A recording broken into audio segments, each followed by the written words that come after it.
What's up guys, welcome back to another video. So today we are going to do a video about emotional intelligence. So let's jump right into it.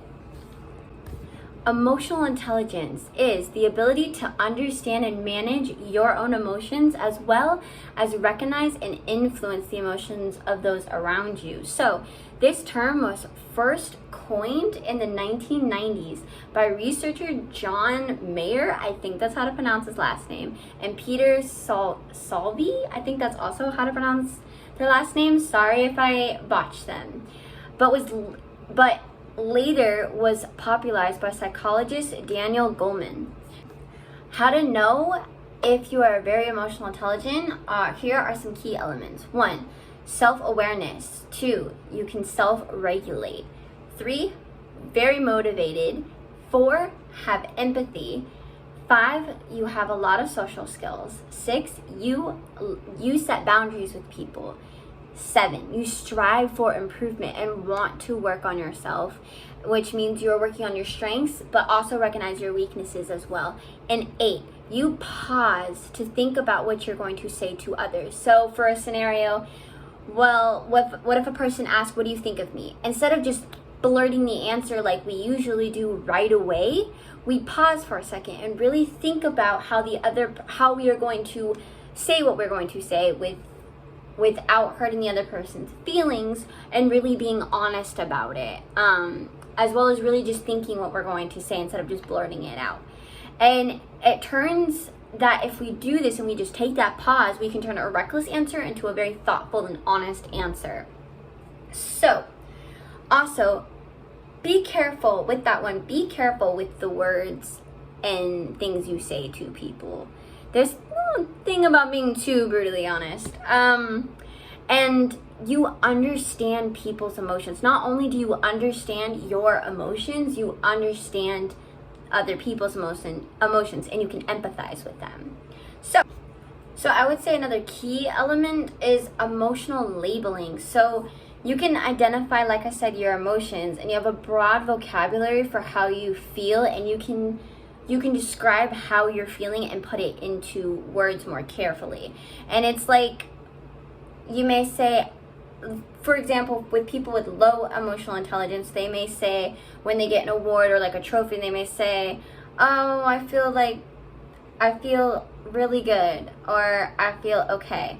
But someone with a good and high amount of emotional intelligence might say, I'm proud, I'm relieved, I'm a little bit embarrassed, because they are proud of their work, but they're very modest, and they don't like the spotlight. So, and not only that, they're just people who are emotionally intelligent are very curious about their emotions and very curious about a lot of things and ask a lot of questions. So there's that.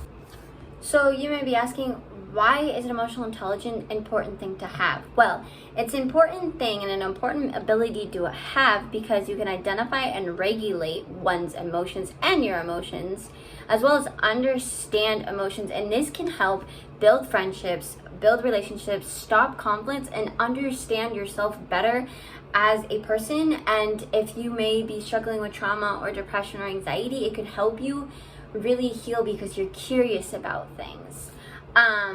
And you want to get better and you want to help. So, how do I improve my emotional intelligence, you may ask? Well, 1, pay attention and observe how you really are and how you're really feeling. Maybe journal, track your mood, all of that. Really focus and hone in about how you are really feeling. 2, ask questions. Question your opinions. Question your thoughts. Question other people's thoughts. We, as a society, we think very differently. A whole bunch of us, like, we don't all have to think the same. We have our own opinion. So really question why you think the way you do, or why you have that opinion.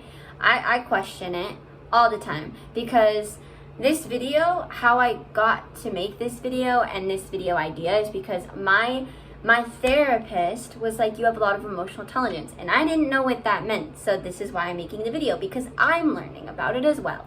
So 3, do not forget to breathe. Take breaths. I mean, I know this can seem as little and as so simple because we breathe every day, but when we're anxious and when we are dealing with everyday life stresses, sometimes we can forget to breathe and we can hold in our breath. I know I've done it so many times. Don't forget to breathe. And 4, celebrate the positives.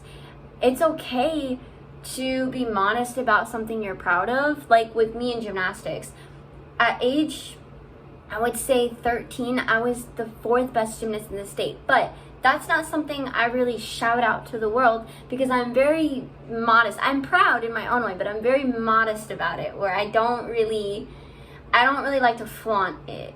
So celebrate the positives, yes, but also don't ignore the negative things that happen, because I find within the negative things that happened, we recognize our mistakes and we recognize what we did wrong or what was negative, and we learn and we grow from that. And I think that's so important.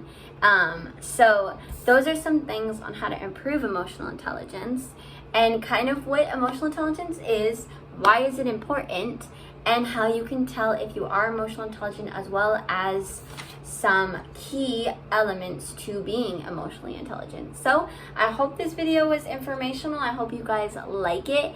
Comment down below and subscribe and like, and I'll see you guys next time.